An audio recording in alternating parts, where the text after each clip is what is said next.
ನಿಮಗೆ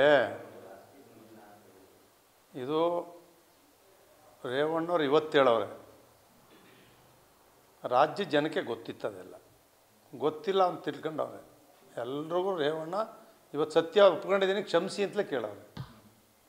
ಅದು ಅವರೇ ಹೇಳೋರಲ್ಲ, ಕ್ಷಮೆ ಇರಲಿ, ಪೇಪರಲ್ಲಿ ನೋಡಿದೆ ನಾನೇ ತಪ್ಪಿಸಿದ್ದು, ಅದೆಲ್ಲರಿಗೂ ಗೊತ್ತಿರೋ ವಿಚಾರ.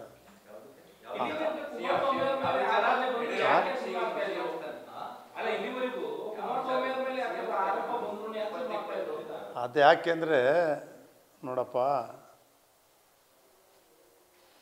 ನಮ್ಮ ಚಲುವರಾಯ ಸ್ವಾಮಿ ಇದ್ರ ಜೊತೆಯಲ್ಲಿ, ಜಮೀರು ಇದ್ದರು, ಬಾಲಕೃಷ್ಣ ಇದ್ದರು,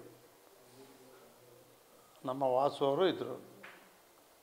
ಇವರೆಲ್ಲರದ್ದು ಏನು ಅಂದರೆ ಕುಮಾರಸ್ವಾಮಿಯವರೇ ಉಪಮುಖ್ಯಮಂತ್ರಿ ಆಗಬೇಕು ಅನ್ನೋದು.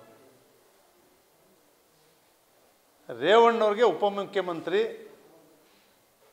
ಸಿಗಲಿಲ್ಲ ಅನ್ನೋ ಕಾರಣಕ್ಕೆ ರೇವಣ್ಣವರು ದೊಡ್ಡವ್ರ ಜೊತೆ ಮಾತಾಡಿ ಇದನ್ನು ತಪ್ಪಿಸೋದು.